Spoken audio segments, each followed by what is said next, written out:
ఇప్పుడు బెంగాల్ ఒక రకంగా తగలబడితోంది అని చెప్పొచ్చు. దాడులు విపరీతంగా జరుగుతున్నాయి, వీడియోలు విపరీతంగా స్ప్రెడ్ అవుతున్నాయి. అది చూస్తే అతి భయానకంగా మోకలు వెళ్ళి ఆఫీసుల మీద దాడి చేయడం, కొట్టడం, చంపడం ఇవన్నీ చేస్తున్నారు.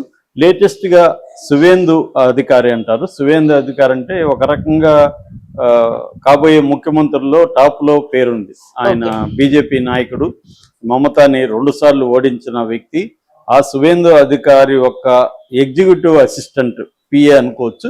పిఏని చంద్రనాథ్ రథ్ ఆయన పేరు. ఆయన్ని అతి దారుణంగా అతి సమీపంలో చాలా మంది జనం చూస్తుండగా దుండగులు కాల్పులు జరిపి పారిపోయారు.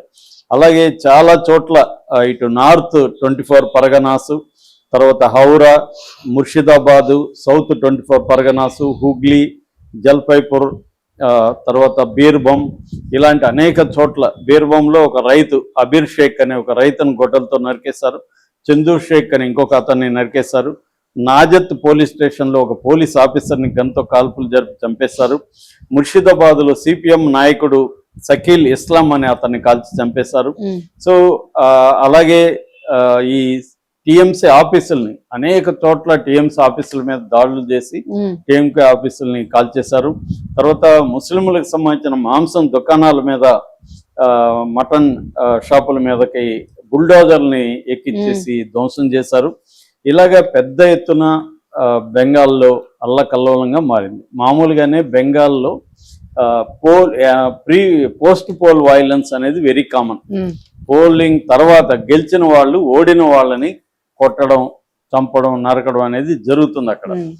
సో ఎందుకంటే అక్కడ ఎప్పటి నుంచో కూడా సిపిఎం ఉన్నప్పుడు కూడా, అధికారంలో ఉన్నప్పుడు కూడా ఈ కల్చర్ అక్కడ ఉంది. వీధి పోరాటాల కల్చర్ ఉంది. మమతా కూడా వీధి పోరాటాల కల్చర్ లో ఆరితేరింది. ఒకప్పుడు మమతా కూడా సిపిఎం ని ఇలాగే వీధుల్లో కొట్టడం, ఆఫీసుల మీద ధ్వంసం చేయడం, నరకడం, చంపడం అనేది టీఎంసీ వాళ్ళు కూడా చేశారు. ఇప్పుడు అదే టీఎంసీ తాము తీసుకొచ్చిన హింసకి తామే బలవుతున్నారు.